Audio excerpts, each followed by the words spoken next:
It had only been 5 days since Olivia Barrett and her husband, Noah Griffin, had arrived in Aspen, Colorado, for what was meant to be their dream honeymoon. Married just 2 weeks prior, the newlyweds had chosen the exclusive Snowpine Ridge Resort tucked in the mountains near Maroon Bells, an idyllic hideaway promising privacy, pristine landscapes, and adventure. Now Olivia was gone, disappeared without a trace, and Noah, 32, found himself slumped in a frigid metal chair under the unforgiving fluorescent lights of the Aspen County Police Department for the third time in 24 hours. His hands trembled slightly as he rubbed his face, trying to shake the image of her last kiss soft, brief, half asleep as she whispered goodbye that morning before heading to her sunrise yoga session by the lake. Across from him sat Detective Lieutenant Carla McNeil, a composed woman in her early 50s with sharp eyes and a worn leather notebook. She had handled her share of mountain disappearances before, but something about this case unsettled her. Next to her were 2 officers from the state's Mountain Regional Task Force, recently called in to help due to the high-profile nature of the case. "Mr. Griffin," McNeil began, her voice steady but fatigued. "I know we've been through this, but I need you to walk me through yesterday one more time. Every detail counts, especially now that we've expanded jurisdiction." Noah nodded, swallowing hard. "Sure. I understand. I want to find her." He paused before continuing, trying to speak clearly through the emotional haze. "We were staying at Snowpine Ridge. Olivia left around 6:30 a.m. for yoga. It was something the resort offers sunrise yoga by Crystal Lake. She was really looking forward to it. And you," one of the task force officers asked, "what were your plans?" "We had a full day planned," Noah replied, staring at the tabletop. "Helicopter tour of the Maroon Peaks at 10, then rock climbing with a guide at 2. Olivia booked the spa for 8 a.m. massage and facial. We planned to meet for breakfast around 9:30 in our suite." McNeil jotted down notes. "When did you first suspect something was wrong?" "When she didn't come back by 10. I figured she lost track of time at the spa. But by 11, I noticed her phone was still in the room, charging. Olivia never goes anywhere without it." He shook his head. "That's when I started to worry." The second task force officer leaned in. "What did you do next?" "I called the front desk. They checked with the spa. They said she never arrived." Noah's voice cracked. "I ran all over the resort. The gardens, the lakeside cafe, the fitness center. She was nowhere. By 1 p.m., I was here filing the report. We've confirmed she attended the 6:45 yoga session," McNeil said, flipping through her notes. "Several witnesses saw her." Noah sat up straighter. "So she was there?" "Yes," McNeil continued. "We also pulled security footage from 7:50 to 8:15. It shows Olivia walking toward the spa." Noah's breath caught. "Then where did she go?"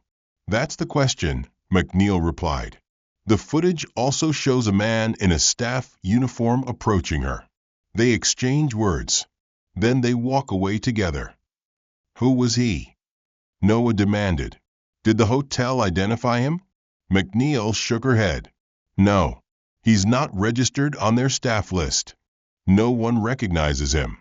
"Then he must have taken her," Noah said, slamming his palm against the metal table. "Has anyone seen where they went?" The officer next to McNeil responded. "They exited the resort and walked down West Aspen Boulevard. No signs of a struggle. No cries for help. So she just left? With a stranger?" Noah's voice was thick with disbelief. "No, that's not Olivia. That's not her." McNeil leaned in slightly. "We're not drawing conclusions. But we did speak to the yoga instructor. He says Olivia made a strange comment during class." "What kind of comment?" "She said she'd be free of everything soon." The instructor assumed she meant it metaphorically, like letting go during meditation. No, Noah shook his head. That's not Olivia. She was excited about this trip, about starting our life together. We just got married. McNeil nodded slowly, scribbling another note. Is there anything unusual you noticed? Any recent concerns or odd behavior? No, Noah replied. She was happy. We were both happy. I don't understand this. McNeil closed her notebook. We'll be expanding the search radius today. We've contacted nearby towns, border patrol, and regional authorities. If she left the area or was taken, we'll find out. As the officers prepared to escort him back to the resort, Noah cast one last look out the window at the snow-covered landscape. The peaceful setting mocked his agony. Somewhere out there, his wife was missing, and nothing made sense anymore. Back at the honeymoon suite of Snowpine Ridge, Noah shut the door behind him and leaned against it, the weight of the day pressing down on his shoulders. The room, once filled with love and laughter, now felt cold and desolate, more like a museum of vanished joy than a space for newlyweds. The sweeping view of the snow-capped peaks beyond the glass doors remained unchanged, but its beauty mocked him now. On the luggage rack, Olivia's suitcase lay open, clothes folded neatly inside, untouched since the day they arrived. Her nightgown was still draped over the armchair in the corner, the soft silk fabric rippling gently in the breeze from the heater vent. Her slippers remained by the edge of the bed, toes pointed outward, just as she had stepped out of them yesterday morning. Noah walked slowly across the room, his steps heavy, and sank down onto the edge of the bed. The mattress dipped beneath his weight, and he stared at the place beside him that should have held her warmth. He hadn't slept more than an hour since she disappeared, and exhaustion was etched into every line of his face. But his mind refused to rest. The same images played over and over the moment she kissed him goodbye, her radiant smile at dinner the night before, her excitement about their plans. It didn't make sense. Nothing did. He rubbed his eyes, trying to push back the tears threatening to break free. Something was wrong, deeply wrong. Not just with her disappearance, but with the details, the inconsistencies. The man in the uniform, the strange comment at yoga, the fact she left her phone behind. Olivia never left her phone. It was practically an extension of her hand. He turned to look at it now, sitting on the nightstand where the police had returned it after their forensic check. He had fought to keep it, arguing that if she called or texted, it might be their only way to find her. The police agreed, under the condition that it be re-evaluated in 72 hours. He picked it up, the screen lighting up at his touch. A stream of missed calls, texts, social media notifications greeted him. Friends asking how the honeymoon was going, family checking in, but nothing from her. He hadn't told anyone yet. No one knew she was missing. It had only been a day, and a part of him still hoped she would walk back through the door and say it was all a misunderstanding. He set the phone back down and reached for his own, just as it pinged with a new email. The subject line made his breath catch. Your wedding photos are ready. It was from Elise Monroe, their wedding photographer. She had promised the edited photos would be ready about 10 days after the wedding. And here they were. The photos from your special day are now available in the Google Drive folder attached, the email read. It was such a joy capturing the love between you two. Wishing you both a lifetime of happiness. The words felt like a cruel joke. He stared at the link for a long time before finally tapping it. The folder loaded slowly, revealing a series of thumbnails, about 50 professionally edited photographs. Noah hesitated, but then began scrolling through them. Each photo was a snapshot of joy, of promise. The ceremony at the vineyard in Sonoma, the golden light of California sunshine, the moment he first saw her walking down the aisle in that lace gown that had taken his breath away. Their vows, their first kiss, cutting the cake, the dance under fairy lights strung between trees. Noah found himself smiling in spite of everything, remembering the sound of her laughter. Then he came to one of his favorite photos, a wide shot of them walking back down the aisle hand in hand, grinning as guests applauded. It was a perfect moment. He zoomed in, looking at their faces, at her eyes gleaming with joy. And then, almost absent-mindedly, he began to pan around the image, scanning the crowd behind them. That's when he saw it. A man standing alone near the back, partially obscured by one of the decorative trees. Unlike everyone else who was smiling, clapping, celebrating, this man stood still, arms rigid at his sides, his expression unreadable, and he was staring straight at Olivia. Noah zoomed in further, his heart pounding. The image sharpened. The face came into focus. His stomach dropped. "Colton Reeve," he whispered. "Olivia's ex-husband. The man they had deliberately not invited. The man who had made their lives hell after she left him. The man who had sent threatening emails, stalked her, tried to sabotage their engagement. They had finally gotten him to stop after Olivia agreed not to expose the illegal dealings she had discovered while working for his company. In exchange, he promised to leave them alone. They thought he had. For over 3 years, there had been no contact, no sightings, nothing. But now, here he was, in the background of their wedding photo, watching. Noah sat up straight, adrenaline flooding through him. Colton had been at their wedding, watching from the shadows.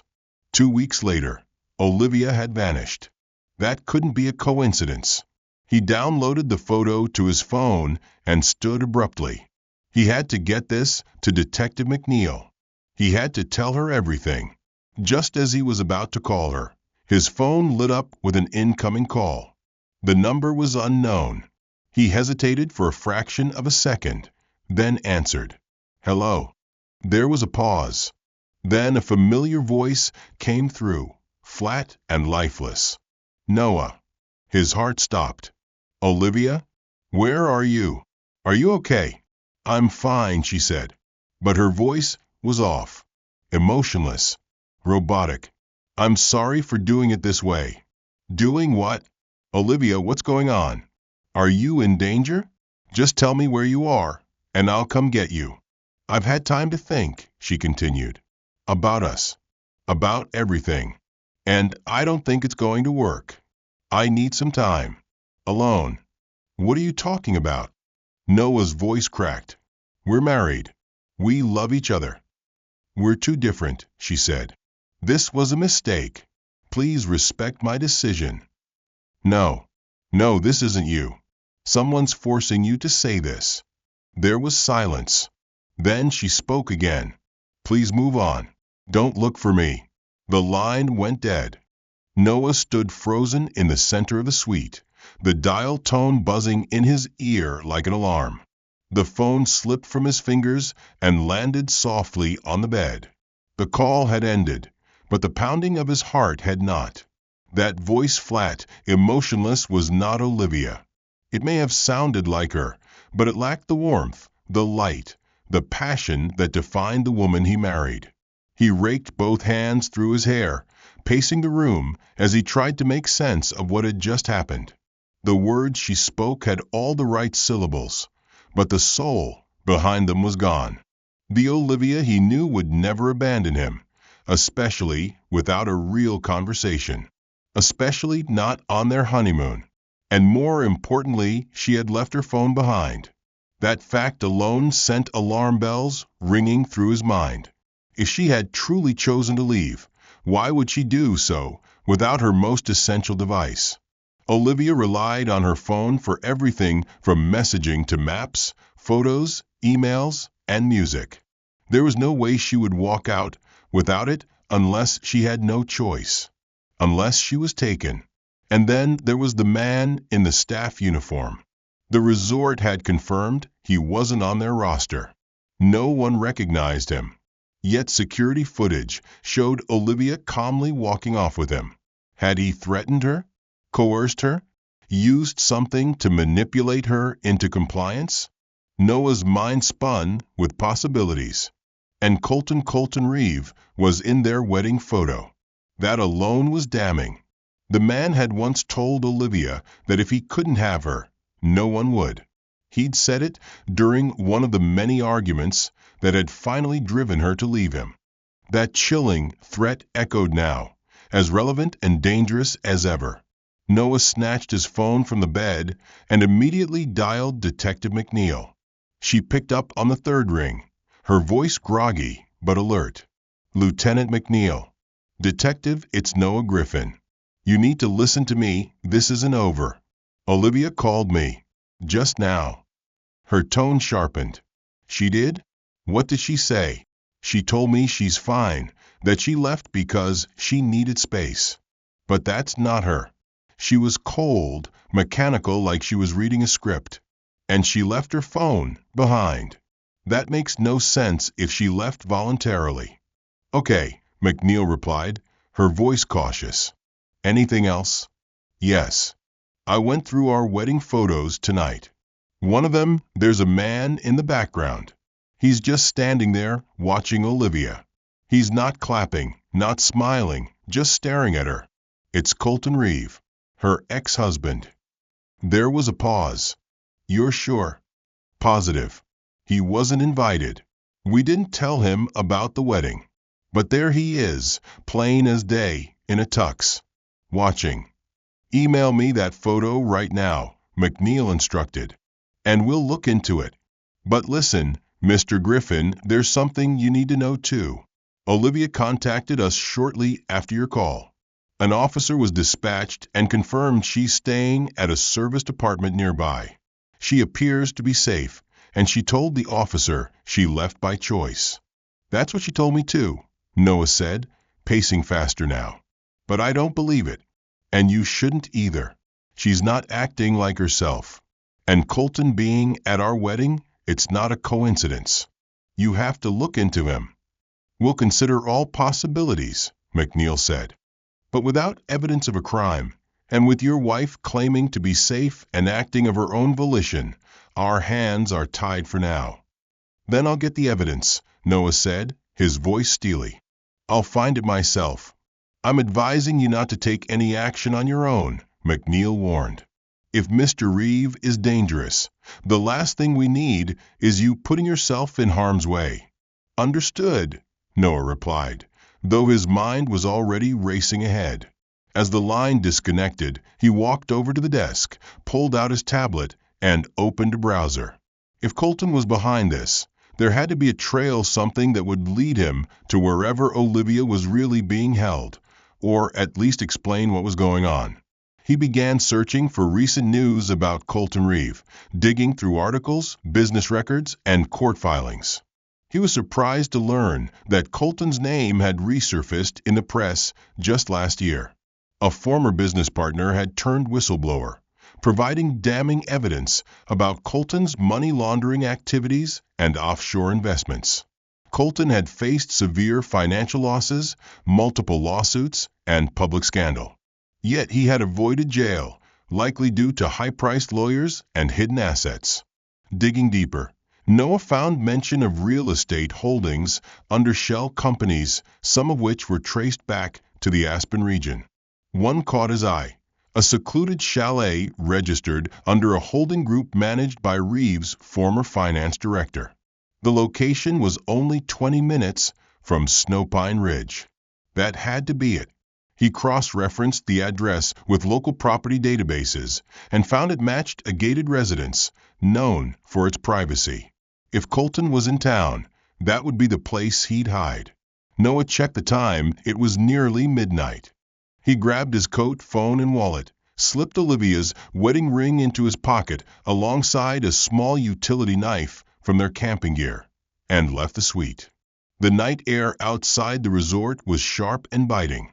A lone cab waited at the entrance, the driver half asleep behind the wheel. Noah tapped on the window. "Can you take me here?" he asked, showing the driver the address.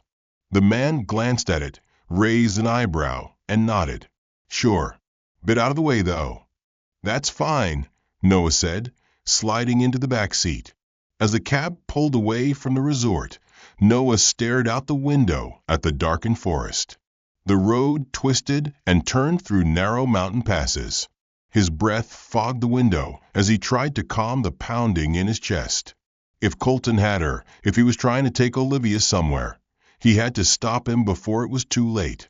When they neared the property, the driver slowed down. "Want me to drop you off here? Bit of a walk, but you won't be seen." "Yeah, this is good." Noah paid him, stepped out, and made his way toward the heavily forested perimeter. The chalet sat behind a tall iron gate, its lights dark, the windows opaque. No sign of movement. But just a block away, Noah spotted a smaller building, Lakeview Service Departments. The same name the detective mentioned. His heart leapt. Could she really be inside? If so, why so close to Colton's property? He walked closer, examining the entry. The door required a key card, and the front desk was unstaffed. He had no way of knowing which unit she was in. He considered waiting outside until morning. But another thought gnawed at him. What if Colton was planning to move her soon? What if this was just a temporary stop? He needed more information. Fast. Noah lingered in the shadows across from Lakeview Service Departments, his mind a storm of possibilities. The building was quiet, its lights low, with no visible movement from within. If Olivia was inside, she might be sleeping or she might be under watch. The idea that Colton could be keeping her this close to his own property wasn't just brazen, it was deliberate. A power move, a way of saying, "I can do this, and no one can stop me." Noah's breath fogged in the crisp mountain air as he surveyed the quiet block. Across the street, a bar caught his eye, a quaint little spot with a glowing neon sign, the Trout and Tackle. It looked like the kind of place that had existed for decades, a local fixture that saw everything without saying much. Remembering what the woman at the gate of Colton's property had said earlier, something about the boss doing business there, Noah crossed the road and pushed open the door. The bar smelled of wood smoke and aged beer, its walls decorated with antique fishing gear and sepia-toned photographs of past fishing tournaments. A handful of patrons sat scattered across the room. A group of older men played cards in the back. A few tourists nursed beers near the front, and a woman with silver hair sat alone by the window, lost in a paperback. Behind the counter stood a broad-shouldered man with a salt and pepper beard, polishing a glass with a dish rag. Noah approached him and ordered a beer, offering a tight smile. "You're not from around here," the bartender said, placing the drink in front of him. "Nope. Visiting," Noah replied. He hesitated, then added, "Actually, I'm trying to track someone down. I heard a guy named Colton Reeve used to stop in here." The bartender's face tightened slightly. "Yeah, he was a regular. Haven't seen him in a while." "You know if he's still in the area?" Noah pressed. "Maybe renting something? Running charters." The bartender glanced over his shoulder, then back at Noah. "If you're looking for Reeve, talk to Darren Hutchins. Owns a couple of boats around here. Reeve used to charter through him." "Is Darren around?" "Probably on his way. Comes in most nights." Noah nodded, took his beer, and settled at a table near the window. From there he could watch the street and the door, his eyes flicking periodically toward the entrance of the service departments. 20 minutes later, the door swung open, and a loud, jovial voice filled the bar. "First round's on me, boys." A tall man in his 40s strode in, followed by 3 friends. He had a sun-weathered face, wind-tousled hair, and the swagger of a man who made his living on the water. The bartender greeted him with a casual nod. Noah stood and approached. "You must be Darren Hutchins." Darren eyed him up and down. "Who's asking?" "My name's Noah. I need your help. I believe you just chartered a yacht to a man named Colton Reeve." Darren's expression turned wary. "Look, pal, I don't give out client info. That's not how I do business. Please, Noah said, his voice strained. He has my wife. She disappeared 3 days ago. I think he's trying to take her out of the country. Darren exchanged a glance with his friends, then slowly said, I might have rented the Southern Cross to someone tonight. Paid a fortune, double the rate. Used crypto 2 wallet initials were CR. Could be him. Has the yacht left yet? Noah asked urgently. Not yet. They're due to board in about an hour. Boats docked in Fjordwatch Cove, about 3 hours southwest. Can you take me there? Darren rubbed his chin. I was about to start drinking. Noah reached into his wallet. I'll pay. Whatever you want. Please. Darren considered, then nodded. Let's go. Got my truck outside. They left the bar, climbed into Darren's dark green Range Rover, and tore off into the night. The roads twisted through the dark wilderness, flanked by pine forests and steep cliffs.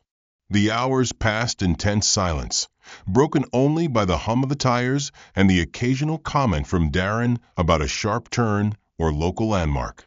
Just before 3 a.m., they arrived at Fjordwatch Cove. The private dock was nestled in a secluded inlet, surrounded by the dramatic peaks of the national park. The lights of the Southern Cross glowed softly in the water, casting golden reflections across the dark surface. Darren pulled off to the side and killed the engine. We'll watch from here, he whispered. He handed Noah a pair of binoculars. Take a look. Noah raised them and scanned the dock. His breath caught. There she was, Olivia, walking slowly down the planks toward the yacht. Her body language was rigid, her shoulders tense. Behind her walked 2 men in dark suits. Security. Then, stepping out of the yacht's cabin to greet her, was Colton Reeve. Even from a distance, Noah recognized him. His blood boiled. Colton reached for Olivia's arm. She flinched. He touched her back to guide her aboard. That's them, Noah said, lowering the binoculars. That's my wife, and that's Colton. She's not going willingly. Darren frowned. This doesn't look right. Noah pulled out his phone and dialed Detective McNeil. She answered groggily. Mr. Griffin? I found her, Noah said. She's at a private dock in Fjordwatch Cove. Colton Reeve is here, about to take her on a yacht. How did you find this? Bar lead. Talk to the guy who chartered the boat. Please, you have to move fast. They're boarding now. We'll dispatch maritime and aerial units immediately, McNeil replied. Stay out of sight, Mr. Griffin. Do not engage. Understood. Yes, Noalit. As the call ended, he turned to Darren. They'll take too long. If they leave the cove, we might never find her. What are you thinking, mate? Darren asked. I need to stop them. Even just stall them until police arrive. Darren sighed, reached into the back seat, and pulled out a metal case. Here. It's a replica gun. Realistic enough in the dark. Illegal to carry a real one here, but this might scare them long enough. Noah nodded, accepting it with a trembling hand. Don't mention me, Darren added. I don't want any trouble. Thank you, Noah said. He took a breath, tucked the fake weapon into his waistband, and stepped into the dark. Noah crept through the shadows along the edge of the dock, his breath short and sharp as the frigid air filled his lungs. The low hum of the yacht's engines vibrated through the wood beneath his feet, signaling that the Southern Cross was moments from departure. The moon hung high above the fjord, its pale light illuminating the water and casting ghostly reflections along the vessel's hull. Every instinct in his body screamed caution, but urgency drowned out fear. He gripped the replica handgun tightly under his jacket, his other hand brushing against the cold metal railing of the dock as he approached. He was only 20 yards from the boarding ramp when one of Colton's security guards glanced his way. Noah stepped into full view. Stop, he called out, his voice echoing over the water. The guard reached for his weapon, but froze when Noah raised the fake gun and aimed it squarely at Colton. Step away from my wife, Noah commanded. Olivia turned instantly, eyes widening with shock.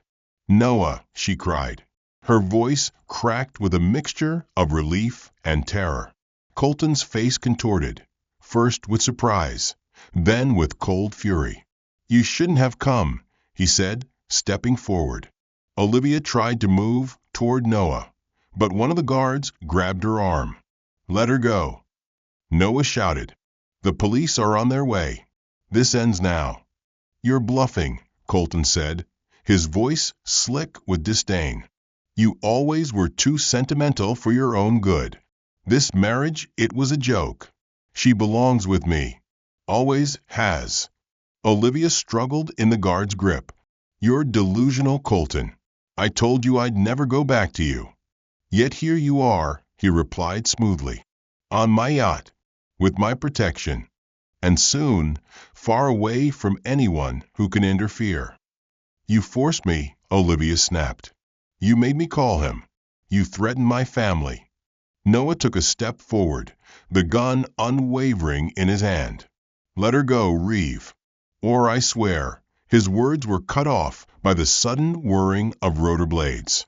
A helicopter appeared over the ridge, its spotlight slicing through the darkness and illuminating the dock like daylight. Simultaneously, the sharp wail of police sirens echoed from the road above as blue and red lights began to flicker through the trees. Everyone down, an officer shouted through a megaphone from one of the two police boats approaching from the southern mouth of the cove. Colton's security team hesitated, exchanging glances. One of them dove into the dark water, disappearing into the inky depths. Another dropped his weapon and raised his hands. Olivia wrenched herself free and sprinted toward Noah, who dropped the replica gun and caught her in his arms. It's okay, he whispered. You're safe now. He made me say those things, she sobbed into his shoulder. He had me watched. I didn't know what else to do. More officers stormed the dock, weapons drawn. Down on the ground, they ordered. Colton stood frozen, his jaw tight with rage. You think this is over? He growled at Noah as two officers grabbed his arms. I still have power. You can't run from me. Alexander Colton Reeve, you're under arrest, one officer declared, handcuffing him. You have the right to remain silent. As Colton was led away, still spewing threats under his breath, Olivia leaned into Noah's embrace. Her hands trembled, but her voice held steady. I tried to warn you with that call. I hoped you'd notice something was off. I did, he murmured. You left your phone. You never would have done that on purpose. And your voice, it wasn't you. A female officer approached. Mr. and Mrs. Griffin? I'm Sergeant Elena Capper. We're going to need to get your statements at the precinct. Then we'll arrange transport back to Aspen. Noah nodded, helping Olivia into the waiting patrol SUV. Before he entered, he handed the replica gun discreetly to the sergeant. It's not real, he said. Just needed a chance. She gave a tight nod and tucked it away without a word. As they rode through the winding mountain roads, Olivia rested her head on Noah's shoulder, her eyes closed but her grip on his hand firm. He started planning this months ago, she whispered. He had someone follow me. One of his men approached me at the resort, showed me photos of my parents, threatened them if I didn't come quietly. That's why I left with him. You don't need to explain, Noah said gently. I believe you. At the station, they were separated for questioning. Noah recounted everything from the wedding photos to the bar conversation, the chartered yacht, and the confrontation. Meanwhile, detectives uncovered another chilling detail. An officer entered the interview room with a small evidence bag. We found this during the pat-down, he said. Inside was a delicate, beaded bracelet. She's worn that for months, Noah said, puzzled. She said it was a gift from her mother. It contains a tracking device, the officer said. Very high-tech, likely how Reeve kept tabs on her. Noah's stomach turned. All this time, they'd been watched. When he finally reunited with Olivia in the waiting area, she was pale but composed. "It wasn't from my mom," she said quietly. "I thought it was, but now I think it came from him." "You're safe now," Noah said, wrapping her in a protective hug. Across the room, Colton was led through the corridor, his smirk returning as he locked eyes with them. "You'll never be rid of me," he said softly. "We already are," Olivia replied, voice steady. "You're done, Colton." Officers pushed him forward, and the door closed behind him. Dawn crept over the mountains, casting golden light across the frosted landscape. Olivia looked down at her bare hand. Noah reached into his pocket and pulled out her wedding ring. "You left this," he said. She took it, tears brimming in her eyes, and slid it back onto her finger. "Perfect fit," she whispered. "Just like us." By the time the sun had fully risen over the mountains of Fjordwatch Cove, Noah and Olivia were already seated in the back of a police transport vehicle, bundled in thick fleece blankets provided by Sergeant Capper. The sharp chill of the early morning had begun to give way to weak warmth, though neither of them paid much attention to the changing weather. They sat side by side, fingers intertwined, heads leaning on each other, exhausted but tethered by the shared knowledge that they had survived something horrific. The events of the night played on loop in Noah's mind. The confrontation at the dock, the moment Olivia broke free, the cold arrogance in Colton Reeves' voice as he was cuffed and taken away. Part of Noah wanted to believe it was truly over, but a deeper instinct whispered caution. Colton had the resources, the rage, and the delusion to keep reaching from behind bars. Still, for now, Olivia was safe, and that fact alone gave Noah the strength to breathe deeply. At the precinct back in Aspen, they were welcomed with warm coffee, fresh clothes, and a quiet space to rest before continuing interviews. A female officer brought in a fresh set of sweats and a hoodie for Olivia, who changed quickly in the adjoining bathroom.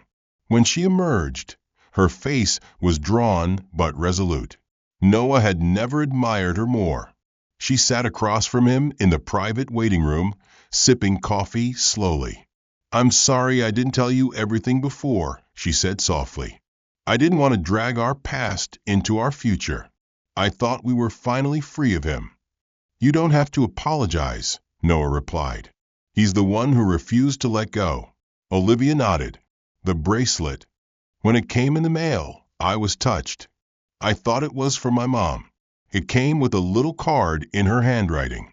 Or, at least I thought it was. I never suspected it could be from him. He was watching us for months," Noah said, the weight of the realization sinking in. "Planning everything, even the honeymoon." "The trip was a gift," she whispered, "from an old boss I used to admire. She told me she was moving out of the country and had credits she couldn't use. She insisted I take it. I should have been suspicious, but..." Her voice trailed off. Noah reached across the table and took her hand. "You trusted someone you thought was kind. That's not your fault." A knock at the door interrupted them. Detective Lieutenant McNeil stepped inside, her expression professional but not unkind. "We've completed most of the processing," she said, "and we have enough preliminary evidence to hold Reeve without bail. The bracelet confirms long-term tracking, and the charter records, combined with the security footage from the dock, provide compelling proof of premeditation." "Will he be charged for kidnapping?" Noah asked. McNeil nodded. "Among other things. There's also obstruction, coercion, stalking, and potentially conspiracy, depending on how many accomplices he had." Olivia's eyes narrowed. He had more than just those two guards. Someone forged that bracelet card. Someone posed as hotel staff. He couldn't have done it alone. "We're following all leads," McNeil assured her. "There will be a multi-agency investigation. FBI, state police, even international units, depending on the scope of his operations." Olivia looked relieved, but also weary. "Thank you," she said. We'd like to get you both back to the resort today, McNeil added. We'll have officers stay in the area in case you need anything, but for now, it seems you're no longer in immediate danger. They returned to the Snowpine Ridge Resort just before noon. The suite, once a battleground of anxiety and suspicion, now felt like a shelter. Olivia stepped inside first, pausing at the door, absorbing everything: the bed, the view, the personal items untouched since the morning she vanished. She exhaled slowly. It feels like a lifetime ago, she murmured. Noah wrapped an arm around her shoulders. You're here now. That's all that matters. They sat together for a while, unpacking their thoughts more than their bags. Outside, the sun sparkled over the snow, casting light into every corner of the room. Olivia stood by the window and stared out at the frozen lake. You know, she said quietly, we still have 3 days left. 3 days. Noah blinked. You're counting days of our honeymoon? Why not? She said, a small smile returning to her lips. We're still in Aspen, still alive, and together. Maybe we can salvage something good out of this mess. You want to go ice skating? He asked, only half joking. I was thinking something less murdery, she replied with a chuckle. Maybe just hot cocoa by the fire. He crossed the room and took her hands in his. Before we do anything else, he said seriously, I need to ask. That phone call, everything you said about us not being right, being a mistake, none of that was real, right? Olivia shook her head with absolute clarity. None of it. Every word was fed to me. He stood right there with his goons, making me repeat what he wanted you to believe. I tried to sound unnatural on purpose, hoping you'd catch on. I did, Noah said, emotion thick in his throat. Your voice, you weren't you. But I was thinking of you the whole time, she said, hoping you'd find me, believing you would. He pulled her into his arms, pressing a kiss to her temple. I love you, he whispered. Always. I love you too, she said. And I think we've officially passed the for better or worse part. He laughed softly, the sound warm and genuine for the first time in days. They sat together on the edge of the bed as the afternoon sun spilled across the floor. There was still healing ahead, still questions, still shadows, but for now, there was peace. Later that evening, as they curled under the thick blankets watching the fire flicker in the hearth, Olivia reached into the drawer of the nightstand. I can't believe this was where I left it, she said, pulling out her wedding ring. She slipped it onto her finger and held it up to the firelight. It gleamed as if brand new. Perfect fit, she whispered. Noah reached for her hand and kissed it. Just like us. The following morning, a faint mist hovered over the lake outside Snowpine Ridge, veiling the view in a gauzy, surreal light. Olivia stirred first, blinking slowly as daylight filtered through the linen curtains. Beside her, Noah still slept soundly, his arm curled protectively around her waist.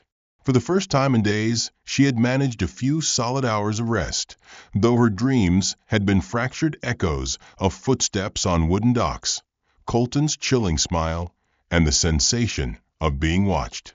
She slipped out of bed carefully, wrapping herself in a thick woolen robe and padding barefoot to the window. The landscape beyond was hushed and motionless, cloaked in a calm that felt unfamiliar, almost suspicious.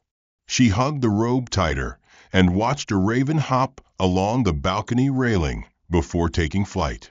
The serenity outside contrasted jarringly with the chaos that had defined the past several days. Behind her, Noah stirred, groaning softly as he rolled over. Morning, he mumbled, rubbing his eyes.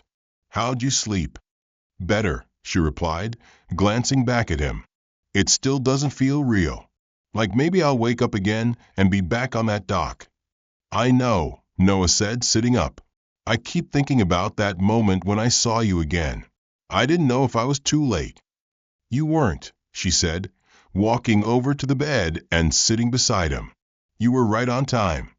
They sat in silence for a few minutes before Olivia said, "There's something else I didn't tell you yesterday." Noah looked at her, eyebrows raised. "What is it?" "Back at the dock, before you showed up, Colton said something to me. He said someone close to us had helped him, that he had eyes where we least expected them." Noah's expression darkened. "You think he was bluffing?" "I don't know," she said. "But the more I think about it, the more I feel like he wasn't. He always played the long game, always had someone on the inside." Noah stood up, already pulling on jeans and a hoodie. "Then we need to find out who it was. If someone helped him, someone who knows us, that's a threat we haven't accounted for." Olivia nodded. "There's only one place I can think of to start. The firm I used to work for before I met you, where I found the files that got me in trouble with Colton in the first place." "Wexler and Kane?" "Yes. I know it's been years, but I remember things. Files. Names. If someone from that circle was still loyal to him, maybe they facilitated the whole setup. Maybe they even posed as my former boss to gift us the honeymoon." "Then we go there," Noah said. "Today." They called ahead to the firm's Aspen branch office, claiming it was a courtesy visit and requesting a meeting with the current director. When they arrived later that morning, the receptionist greeted Olivia warmly, clearly remembering her. "Olivia Barrett, now Griffin," the woman said with a smile. "You've barely aged a day. Congratulations on your marriage." Olivia forced a smile. "Thank you, Dana. Is Sylvia around?" "She's in a conference call, but I'll let her know you're here." While they waited, Olivia scanned the reception area. Everything was clean, modern, impersonal. The same minimalist decor she remembered. A few moments later, a tall, elegant woman in her mid-50s appeared, dressed in a gray sheath dress with a silk scarf draped over one shoulder. "Olivia," she said, arms open. "It's been too long." "Sylvia," Olivia said, returning the embrace. "Thank you for seeing us on short notice." Sylvia led them into a glass-walled office overlooking the town. "So what brings you back?" Olivia glanced at Noah, then decided to take a direct approach. "Something strange happened recently, and I think someone from the firm may have been involved. I need to know who's had access to my personnel file or client records in the past year." Sylvia's expression faltered, just for a moment. "That's a serious accusation." "It's not an accusation," Olivia replied. "Just a request for transparency. There was a breach.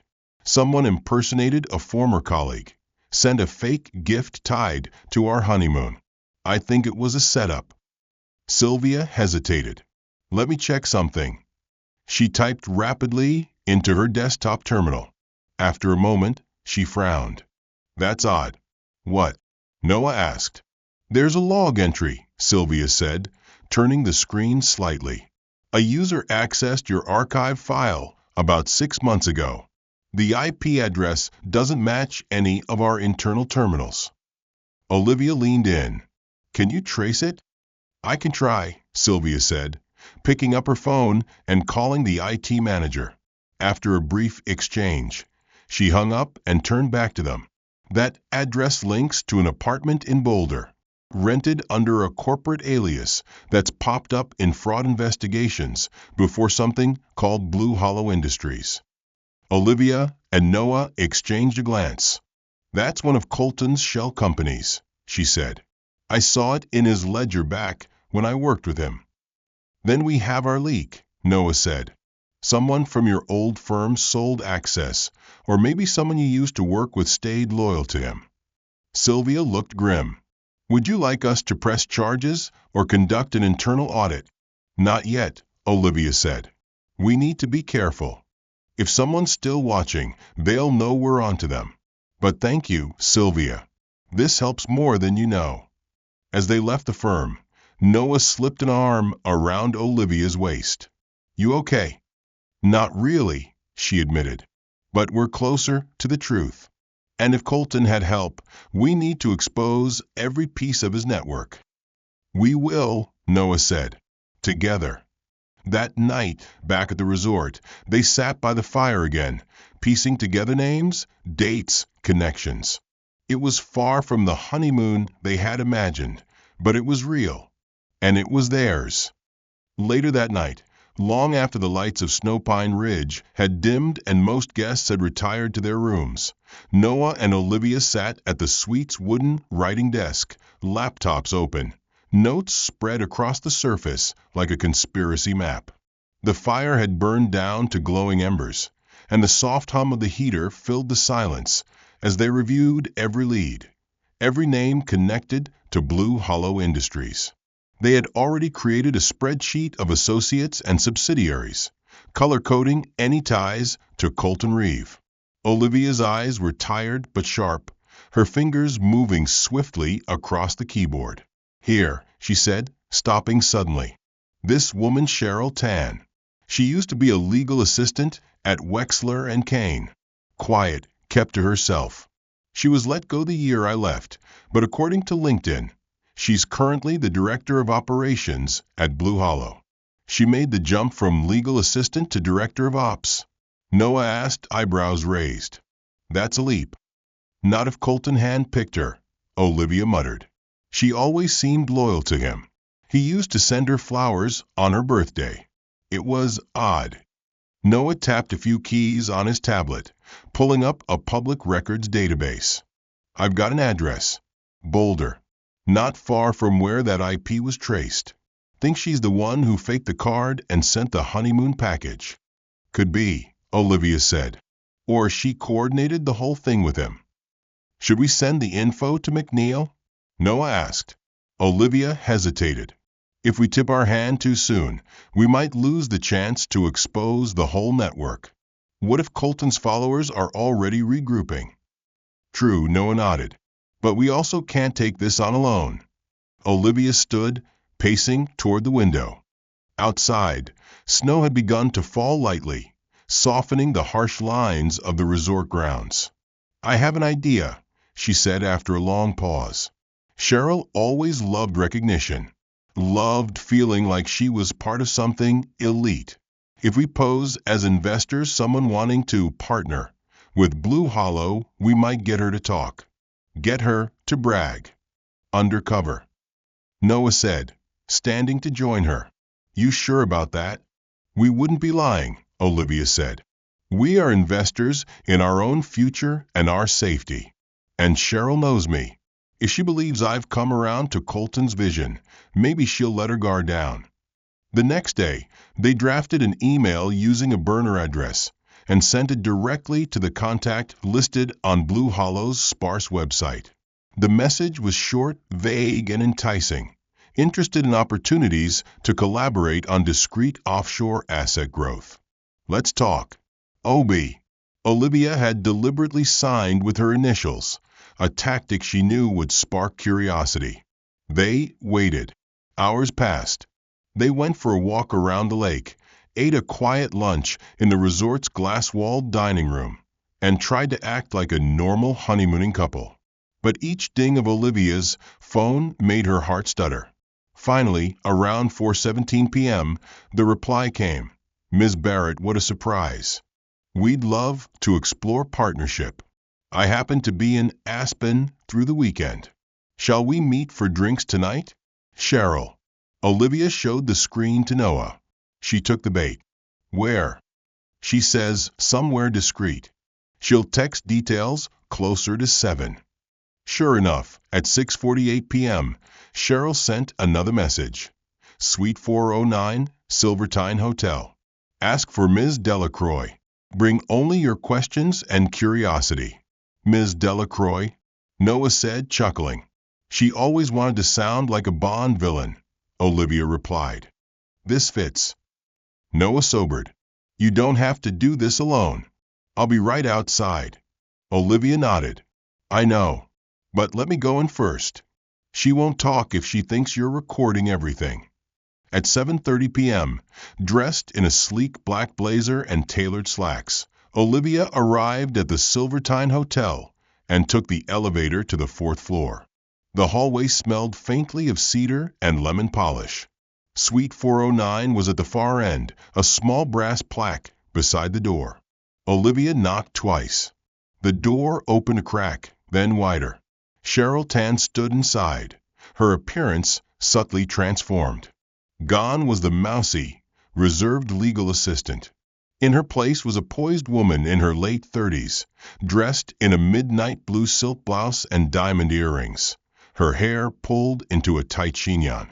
"Olivia," she said with a sly smile. "It's been a while." "Indeed," Olivia replied, stepping inside.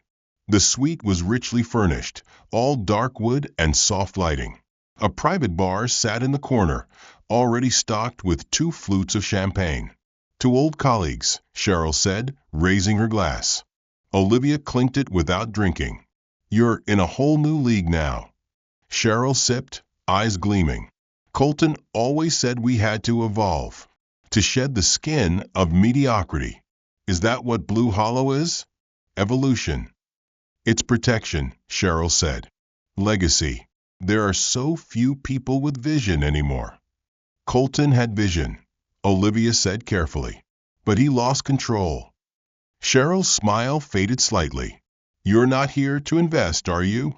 Olivia held her gaze. "You sent that bracelet. You wrote the card." Cheryl's eyes narrowed. "You can't prove anything." "No," Olivia said, "but I can make sure you're watched. Every deal you make, every offshore transfer." "You're bluffing." "Try me," Olivia replied. "Colton's behind bars. You don't have his shield anymore.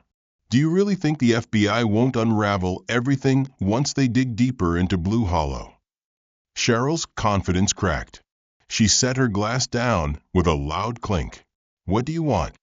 "Names," Olivia said. "How many people are still loyal? How many more traps are waiting for us?" Cheryl hesitated. "I can give you files. Proof. Just don't go public. Not yet." "Then start talking," Olivia said, her voice steel. Cheryl sat down slowly on the plush leather couch, her hands fidgeting with the hem of her blouse. The defiant gleam that had lit her eyes earlier had dimmed, replaced now with a wary, calculating gaze. Olivia remained standing, her arms crossed, watching every movement. "You want names?" Cheryl asked, her voice low. "It's not that simple. The people involved, they're not just flunkies. Some of them have real power. Corporate executives, legal consultants, even law enforcement contacts." Olivia's heart pounded. Then all the more reason to expose them. Cheryl looked up. "You think taking down Colton stopped the machine? He was just the face. There are people behind him, people with more money, more reach. Colton may have planned the honeymoon stunt, but it was financed by others. Your disappearance was a test run, a demonstration." Olivia's blood ran cold. A demonstration for what? Cheryl hesitated. "A program they've been developing, testing psychological obedience techniques through fear, isolation, controlled environments. You weren't just abducted.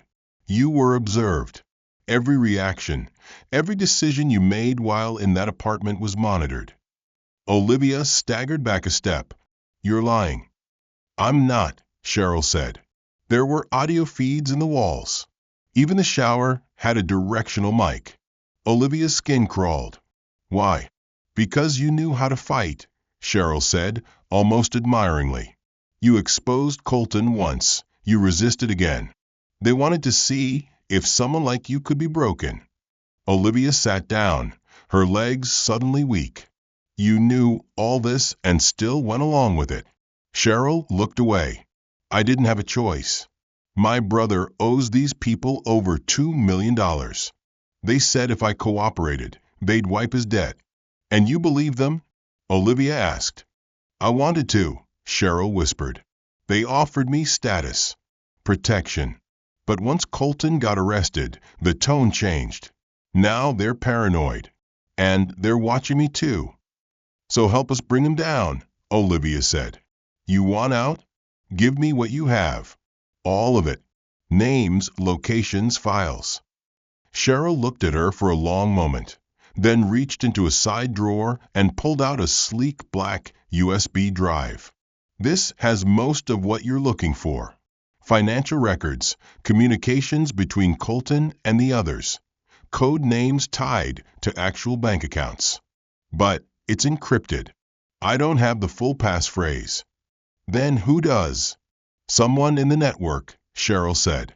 A man named Langston Reeve, Colton's cousin. He handles the offshore portfolios. He lives in Zurich but visits the States under various aliases. The last I heard, he was planning to fly into Denver within the next 2 weeks.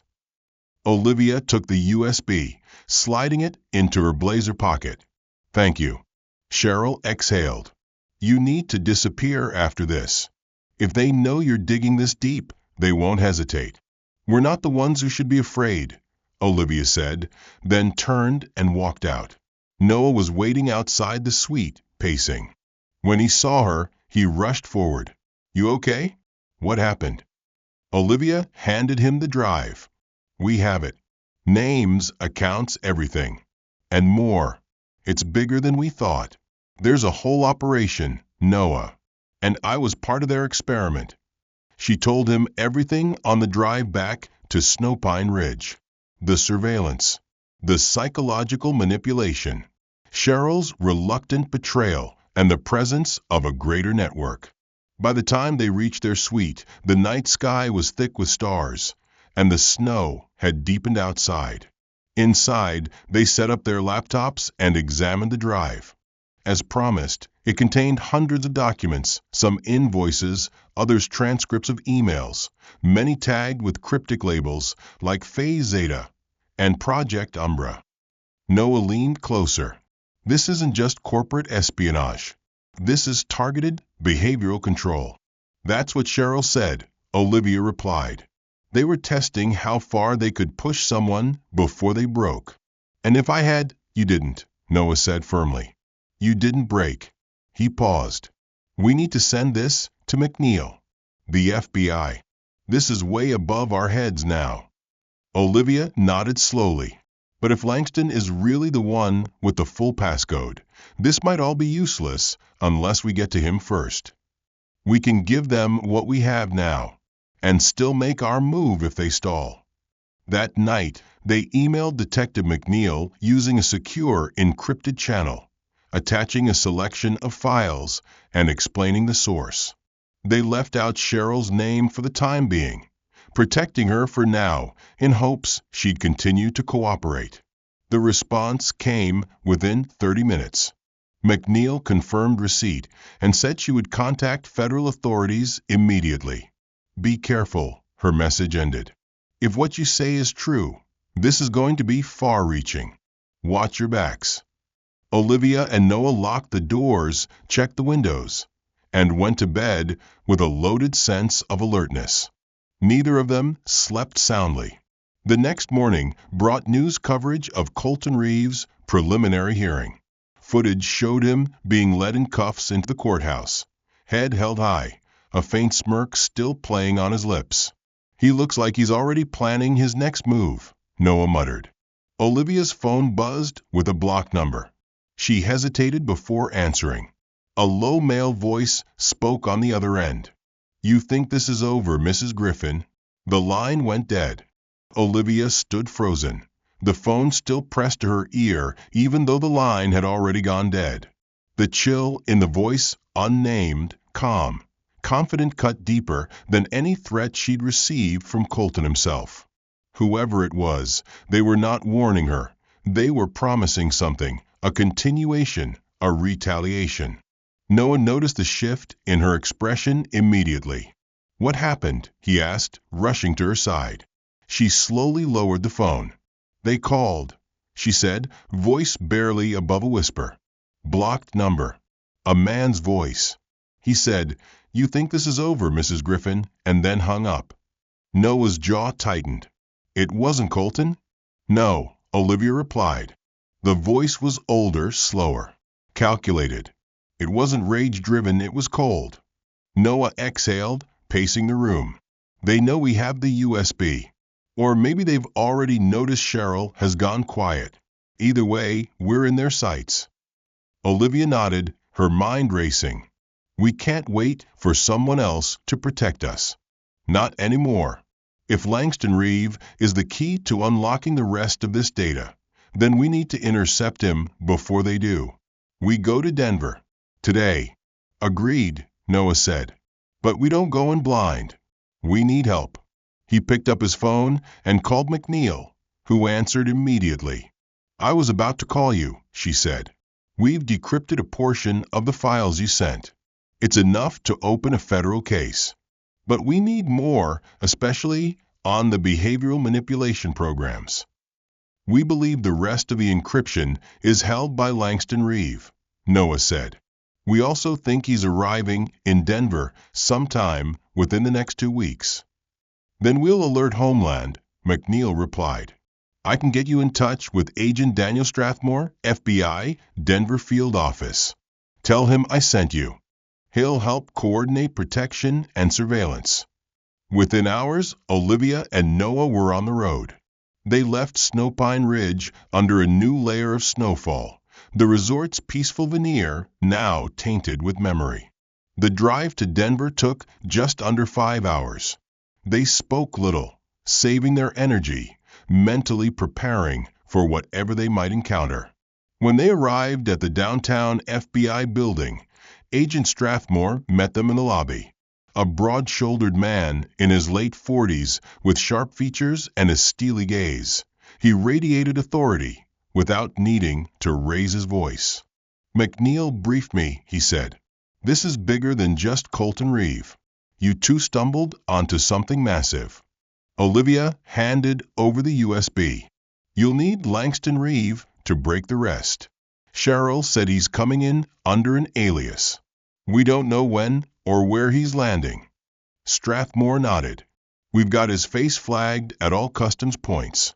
If he steps foot in the U.S., we'll know. But it turned out Langston didn't even try to hide. Later that night, Strathmore called Olivia and Noah into a secure room. Langston landed 2 hours ago at Centennial Airport on a private charter, he said. He used his real name, breezed through clearance. He's at the Crescent Palms Hotel, under heavy security. He's not hiding, Noah said, because he thinks we're the ones running. Exactly, Strathmore said, which is why we'll let you meet him. Under watch, of course.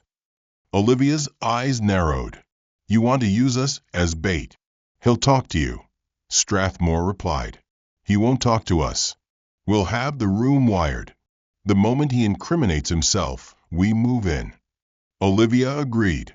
The meeting was arranged for the following day in a private lounge at the hotel. Olivia dressed with purpose. No fear, no apology. She wore the same black blazer she had worn with Cheryl, her expression unreadable as she walked into the room. Langston was already seated at a corner table, sipping espresso. He looked exactly as Cheryl had described. Late 40s, tailored gray suit, silver cufflinks shaped like lions' heads. He stood as she approached. Olivia, he said with a smooth smile. Finally, we meet face to face.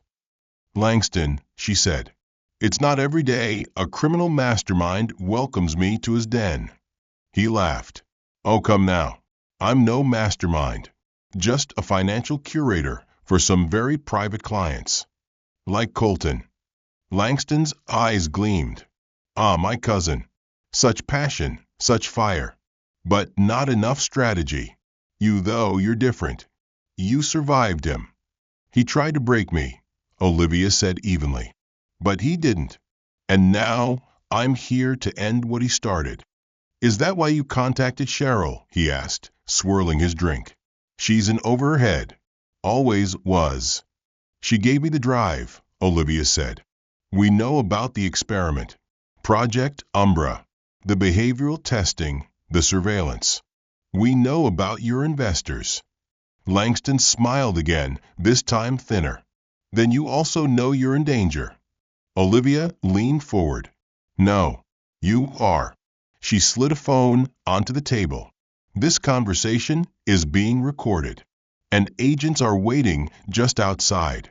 For a moment, Langston's expression didn't change. Then, as the realization hit, his eyes flicked toward the door. "You've made a mistake," he said softly. "They'll come for you now. Not just me, everyone who believed in the vision." Olivia stood. "Then let them come. We're not hiding anymore." The door burst open, and agents flooded the room. Langston didn't resist. He simply watched Olivia with quiet fury as he was led away. Back at the field office, Strathmore confirmed that Langston had begun talking during transport, eager to cut a deal. "He's naming names," he told them. "Bankers, corporate execs, even 2 members of a private security firm with ties to federal contracts. This is going to get loud." Olivia exhaled. "Good. Let it." As dawn broke over Denver the next morning, Olivia and Noah stood on the rooftop of their hotel, watching the first rays of light spill across the city. They had exposed something far more dangerous than a single man's obsession. They had unearthed a system, a web of power, silence, and control. But they had survived, and they would not be silenced. "This isn't the end," Olivia said quietly. "No," Noah agreed, taking her hand. "But it's the beginning of something better." They stood there together, steady in the wind, unbroken. If you enjoyed this story and want more gripping mysteries like it, don't forget to like the video and subscribe to the channel. Let us know in the comments where in the world you're watching from. We love hearing from you. And if you believe in hope after darkness, drop a "God help them" in the comments to show your support.